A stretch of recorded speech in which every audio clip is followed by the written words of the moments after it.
Hello, how you doing?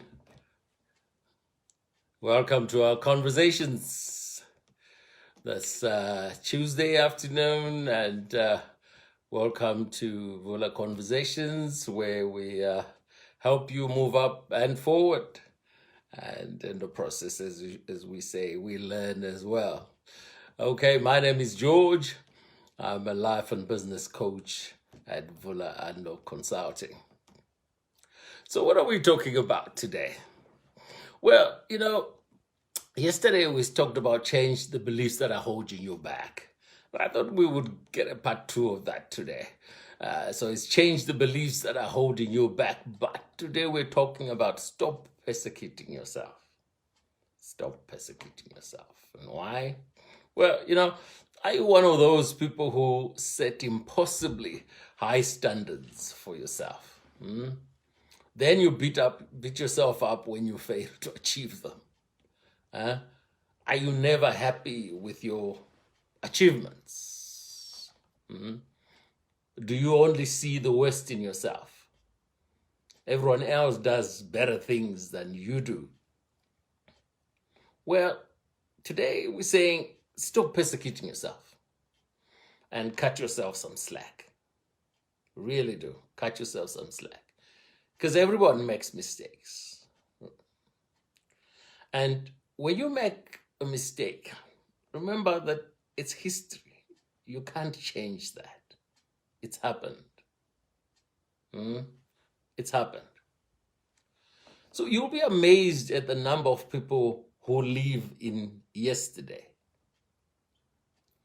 They analyze every little detail of the past and spend their lives reliving those experiences, ruminating, going over and over again those experiences.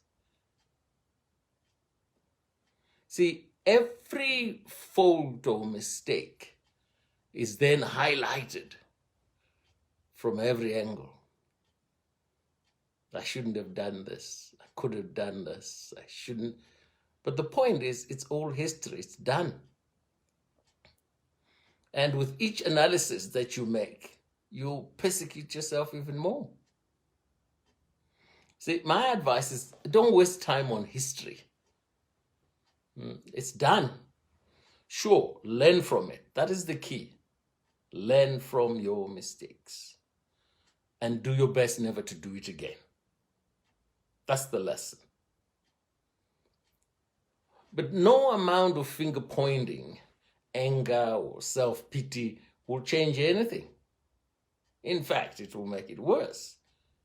Each time you go over the same event, the same mistake, you get angrier and unhappy with yourself. Cut yourself some slack. Don't do that. But sometimes that mistake can happen again. Well, forgive yourself again. You see, if your heart is in the right place and really you are doing this because you're doing your best, then you've got to forgive yourself as many times as it takes to get it right. There's no standard that's been set by anyone to say, oh, so many number of mistakes, that's it. No, you are setting the standard for yourself, persecuting yourself in the process. Learn to live with yourself. Learn to love yourself. Mistakes are human. To err is human. Forgive divine. We've all had that, right? So stop trying to be perfect.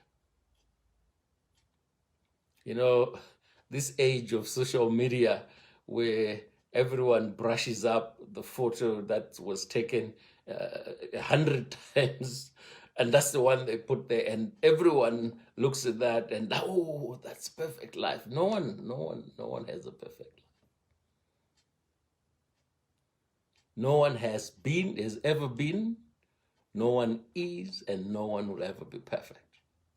Just remember that.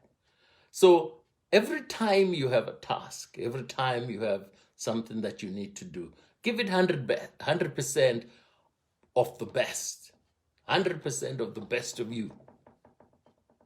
Give it 100%. And how do you do this? Well, first accept that your mistakes are normal. You will go out there and you'll make a mistake sometimes. Do your best. But then, secondly, remember we talked some time ago about the law of relativity. See, nothing is good or bad until you relate it to something. So practice relating your situation to something much worse, and yours will always look good. I had a story the other night about a guy who was beating himself up for an accident that had occurred. But if you look at the fact that down the road, there was an even more serious accident when people died, and your car only got a dent, well, there you go. So, law of relativity. Cut yourself some slack and be grateful for the things that you are getting in your life. And then finally, look beyond the mistake and imagine a better tomorrow. So you're building your business. You're trying to repair a relationship. Look beyond where you are.